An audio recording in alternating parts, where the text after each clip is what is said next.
हमारा बस के बात रही तो हम ना अपना शरीर के कहो खून निकाल के गांव के बीच में बांट देते। केहू हमनी के समाचार पूछे नहीं खे आई। बाढ़ बीत गई कौनो राह।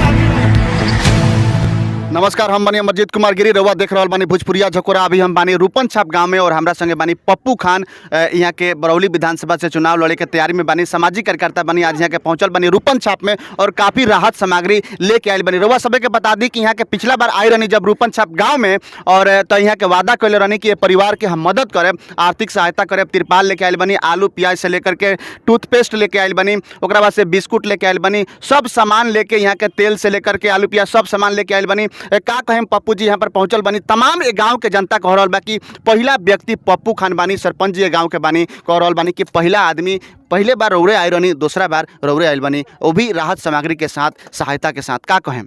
नहीं, पहली बार जब हम आए थे इस घर में, हमको हमरा के लेके अलन हमार सरपंच जी, हमरा रात भर हमरा नींद ना आयल कि इतना लोग कष्ट में जियता और सरकार कान में तेल डाल के सूतल बा, तेल डाल के आँख मुदले बा। ये बहुत पाप वाला काम बा, पाप लगेगा, पाप लागी। हई घर में गरीब है, देखिए कोई सहारा नहीं, कोई सहारा नहीं खे। एगो बेटी भी है, छोट छोट बच्चा बड़ा सन।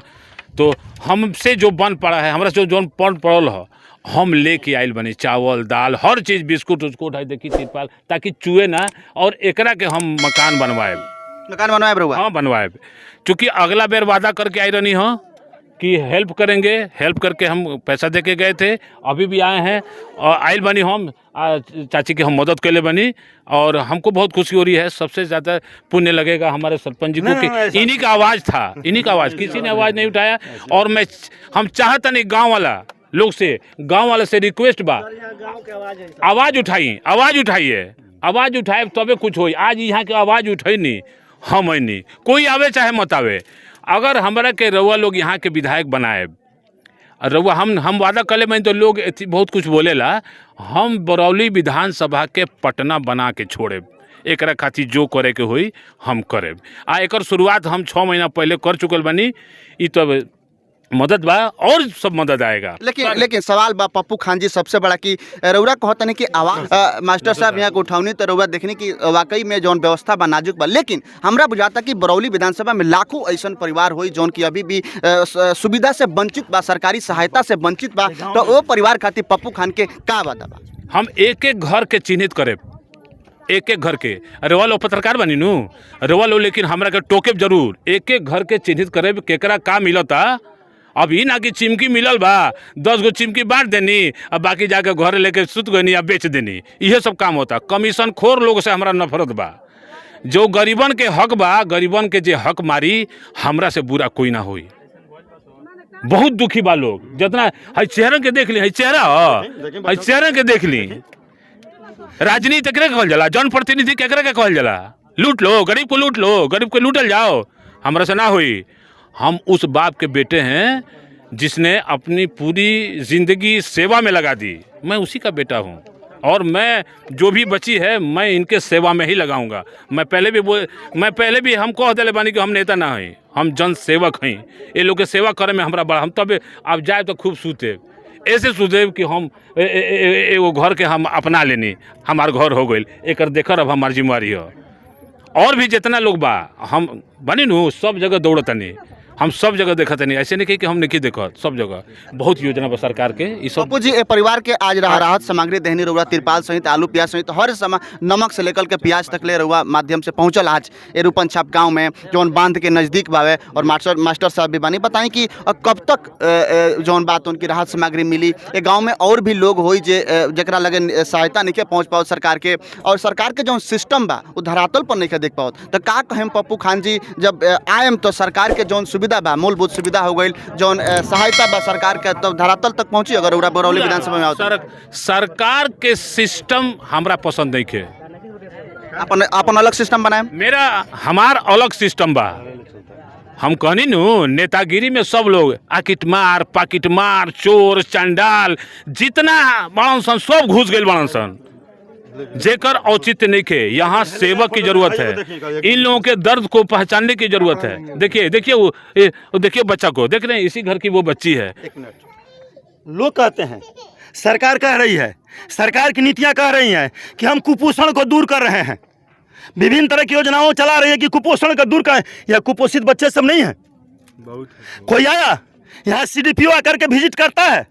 यदि किसी को देखना है तो रूपन छाप गांव में स्वतः घूमे और एक एक घर का विजिट करे, जो जिस लायक है उसको वैसा सुविधा दी जाए, तब ना हम समझेंगे कि सरकार द्वारा प्रायोजित योजनाएं धरातल पर उतर रही हैं। लेकिन मुख्य मास्टर साहब एगो हमार सवाल बरुआ जी, से कि बोलिए। आज रौरा गांव में पप्पू जी पहुंचल बनी, जी। पिछला बार यहाँ के वादा करके गए जी, रहनी, जी। आज यहाँ के पहुंचल बनी, जी। मास्टर साहब के मन में का चलता, कितना खुशी और कितना गम? देखिए, आज तो हमारा दिल में इतना उत्साह बा, इतना उत्साह बा कि यदि हमारा बस के बात रही तो हम ना अपना शरीर के एक को खून निकाल के गांव के बीच में बांट देती।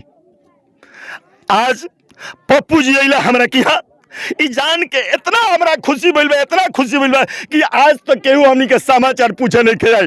बाढ़ बीत गइल, कोनो राहत ना मिलल, रुपया पैसा अनाज केहू के ना मिलल, सब लोग घामा में छटपटाता, केहू के पॉलिथीन तक नहीं के मिलल। सरकार के कर्मचारी के पदाधिकारी के आके कम से कम हमारा गांव के हालत तो देखे के चाहिए।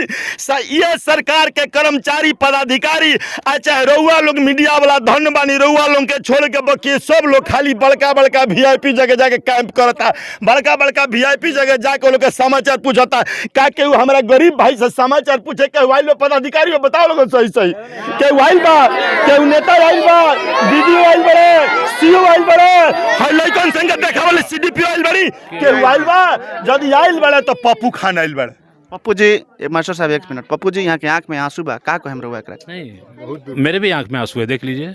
हमू इन्हीं के बीच के बानी, आज इनकरे बात हमरा दिल तक छुअल। हम देखे नहीं, हम तो रोड से निकल जाते, लेकिन हम एक एक चीज़ हम नापे नहीं, बच्चा सबके मुँह देखे नहीं, नापे नहीं, और हमरा सही में नींद हमरा ना आइल। और हम ऐनी कि ना वही दिन से सामान सबके बोलने बाबू सामान खरीदारी करो, हम लोग चलना है, हमको वहाँ मदद करना है। फिर मुखिया जी ये मास्टर साहब एकदम मैंने इनका नंबर ना रहे हमरा के, लेकिन हम खबर करवाई नहीं, हाँ कैसे खबर करनी कि हम आके इस परिवार को मेरी जिम्मेवारी, अपनी जो जिम्मेवारी थी हमने निभाई। पप्पू जी एक माध्यम से मास्टर साहब एक सेकंड पप्पू जी एगो जौन पिछड़ा वर्ग बा, जौन मध्यम परिवार बा, जौन निचला स्तर के मतलब परिवार बा, गरीब कहीं ओकरा के वो सब परिवार में एगो और अलग पकड़ बन रहा बा, का कहे में पकड़ नहीं, इसे मोहब्बत है, प्यार है, इसको प्यार कहते हैं। जनप्रतिनिधि जहाँ रौरा देखो तनी कि जहाँ मतलब व्यवस्था बहुत नाजुक बा, बहुत भयानक बा, वहाँ पर आवश्यकता बा 10 रुपया 20 रुपया 50 रुपया 500 200 400 2000 4000 के वहाँ पर रौरा मदद करता। कब तक अपना कंधा पर लेके कब तक लेके चलें? एकदम जब तक सांस में सांस है तब तक मैं इनकी सेवा करूं। यही मेरा ब्लड है, यही मेरी पहचान है। पप्पू खान की यही पहचान है, यही हमारे सब कुछ है, मेरे धरोहर हैं, तभी तो हम आए हैं। हम बड़े लोगों में नहीं बैठते, अब बड़े लोग हमसे भागते हैं। बड़े लोग जो हैं, जो चोर चंडाल लोग हैं, पॉकेट मार हैं, हमसे थोड़े सटेंगे, नहीं सटते हैं, औकात नहीं है मेरे से। लेकिन पप्पू जी सवाल बहुत अहम बा कि 100 गो पॉकेट मार में एगो ईमानदार कैसे अपने आप के सर्वाइव कर पाई? आप देख लीजिए, ऑनेस्टी द बेस्ट पॉलिसी का जो परिभाषा है उसको मैं परिभाषित करना शुरू कर दिया हूं बरौली विधानसभा से। मैंने कहा है कि बरौली विधानसभा एक ऐतिहासिक विधानसभा होगा, बिहार में नहीं पूरे हिंदुस्तान में, क्योंकि मैं इसको पटना बना के ही पहले छोड़ूंगा। आप देख लेंगे 2 से 3 साल में आप लोग मुझे चुन के ये लोग भेजेंगे, सदन में चैन से रहने दूंगा सदन को, क्योंकि जो योजना है पहले भेजना होगा।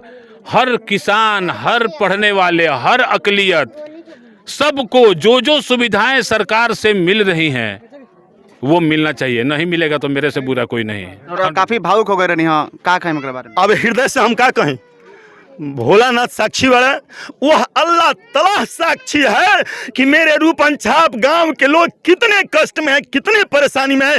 यह बातें बयां करने की जरूरत नहीं है मेरे भाई, यह देखने की जरूरत है। इन बच्चों को देखिए, बूढ़ी माताओं को देखिए, बूढ़े गार्जियन को देखिए, जो खुले आसमान के नीचे रहते हैं। इससे बढ़ करके मैं अपने दुख को और क्या कह सकता हूँ, और क्या कह सकता हूँ, इसके अलावा मेरे पास कोई शब्द है। तकलीफ तब होता है जब बड़े बड़े नेताओं द्वारा प्रलोभन दिए जाते हैं। बड़े बड़े नेता हवाई सर्वेक्षण करते हैं, हवाई सर्वेक्षण के माध्यम से घूमते हैं, लेकिन धरातल पर कोई नहीं आता है। और सरकार के जो सिपाह सलार हैं, जिन्हें हम गवर्निंग बॉडी कहते हैं, सरकार की जो गवर्निंग बॉडियां हैं, जो एडमिनिस्ट्रेटर हैं, वह गवर्नमेंट की बातों को हमारी बातों को उन तक नहीं पहुंचाते हैं, उनको पहुंचाते हैं तो वह दर्द जिसके पैर में बेवाई नहीं फटी है, जाके पैर न फटे बेवाई, सो का जाने पीर पर आई।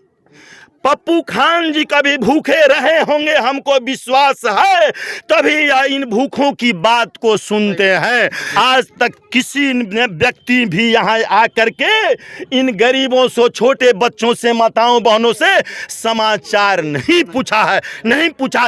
ये दरिंदे हैं, ये खाते हैं हमारे हम भारतवर्ष के, बिहार के, रूपन छाप के, बरौली के किसानों के दानों पर पलते हैं और उजले उजले सफेद लाल बत्तियों में बैठ करके ये हमारे खूनों को दीमक बन करके, दियका बन करके, जिस प्रकार से एक दियका सारे वृक्ष को खा जाता है और वृक्ष खड़ा रह जाता है, ठीक उसी तरह से मेरे भाई हम लोग सिर्फ दिखावे के लिए हैं। हम लोग खोखला हो चुका है।